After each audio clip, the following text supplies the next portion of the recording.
Your brain is the most powerful weapon in the world.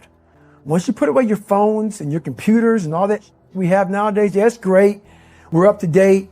But your brain is the only thing you have when you're going through depression, when you're going through hard times, when you're going through death, real life.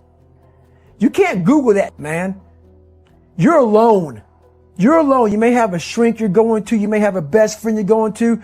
But there's 24 hours in the day where you're alone in this brain.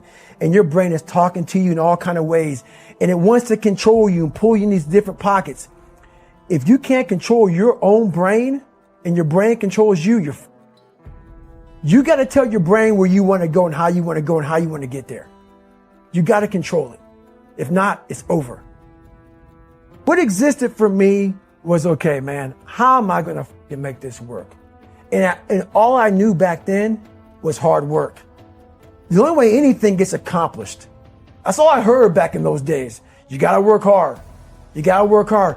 I'm not getting I can't get this paragraph. I can't remember what the f***'s in this paragraph to pass this test to get in the military. Read again. Still not getting it. Read again. But if you're not getting it, write it out. And that's how I started learning.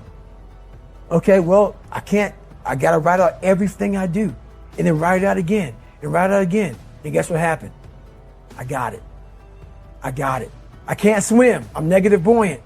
Go back again. I can't swim. Go back again. Go back again. Go back again. I got it.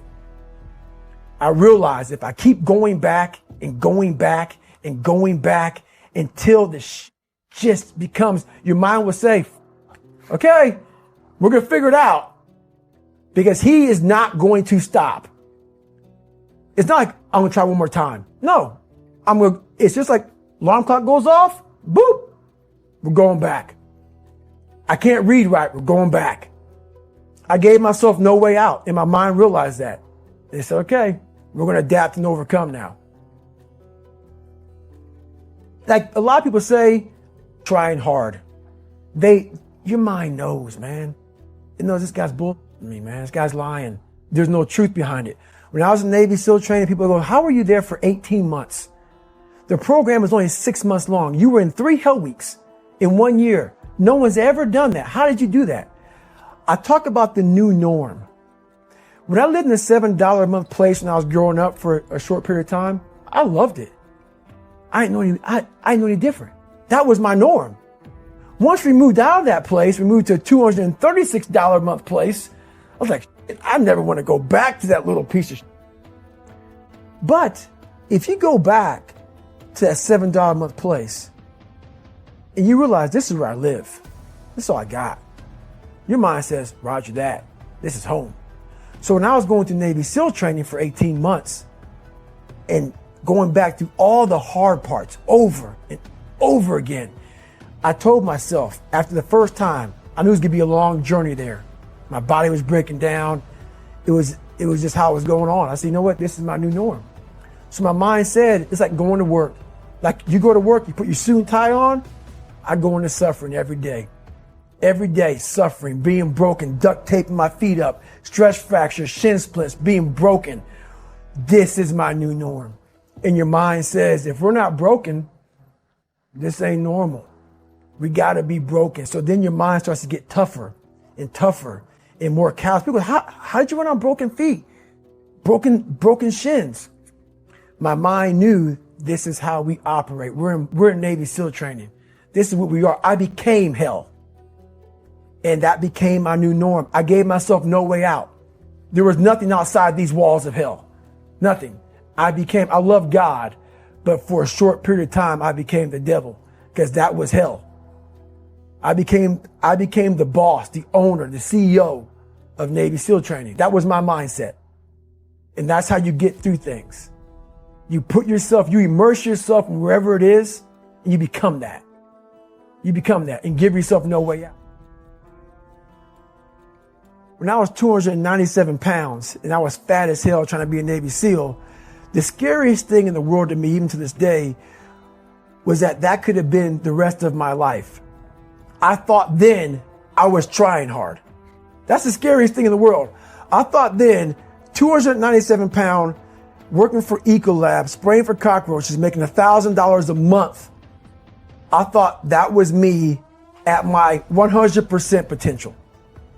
Come to find out, a few years later, I wasn't anywhere near that. 106 pounds less, graduated Navy SEAL training, went on to do all these other things. Looking back on that, that was me trying hard. That's why people got to understand what is in us. We have no idea until we start trying hard. And I mean really trying hard, where you're obsessed with, hey, this is my new norm. My new norm is that, wow, this isn't always fun. It's not always meant to be fun. And that's when you know you're trying hard. People hear my story and think this guy is sadistic. I realized how the brain works. I figured out how the brain works. I'm a scared kid, and that's what gives me so much power. I had no foundation, and I built this off of just researching the mind. The feeling you get is basically invincibility. You realize that you can't do it all the time. When you need to do it, I know I can go to a place that I can live in. And when you know that you can run on broken legs and you can do certain things that a lot of people can do, but they're not willing to do, this power, this sympathetic nervous system of fight or flight, and you're fighting, it gives you this charge of energy of when you're sitting there at 3:30, 4 o'clock in the morning and you're duct taping your feet up because they're broken, and you're doing it by yourself, and you're going through arguably one of the hardest training in the world. And these guys, most of them are healthy, and you're going through it broken, and you're already at a disadvantage, but you're still there. You can feed into that and tap into that for a lot of power. But if you look at it, well, I'm broken, man. I'm not going to make it. But if you look at it as, man, I'm broken and I'm still here. And I'm fighting, and I'm going to find a way to get through this because I have no other place to go. It gives you a lot of power. When things start to suck really, really bad, my brain and a lot of people's brain, they don't go to your dad beating you up. Your brain says, we gotta get out of here. This is miserable. So anger goes away a lot of times when you're suffering because your brain just says, we got to run. We got to go. So that anger is not popping up saying, oh, I want to show them. I want to show those people. No, there has to be a much deeper. When I say deeper, it has to be down to mineral soil.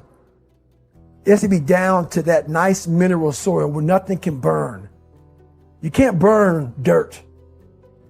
So it has to be down that low, that literally is something in you that's at the core of your soul. But you don't find it unless you spend a lot of time with what you want to be in life. I can't give that to you. Right. You can't give it to somebody. When you find your true passion in life, and my passion for me was like, oh, I want to be, I don't give Navy SEALs, Army, I don't give a shit. I want to serve my country. I want to be someone that I'm proud of. I want to look at myself in the mirror because I was so disappointed. That accountability mirror I talk about, I was so disappointed in what I saw every day. I wanted everybody to love David Goggins. And a lot of people did. I didn't love myself. But I knew a lot of us want to find peace first. So people say, man, you always talk about this suffering and pain. And I'm at peace right now because I went through that. Right. You don't find peace first. If you do, Merry Christmas. More power to you. More power to you. I found peace on the opposite end of finding myself. And no one really finds themselves without going through trials, tribulations, suffering, accountability. And accountability is suffering. Being accountable every day for doing right for yourself, for the people next to you, it's miserable. It's hard. So, even the smallest details.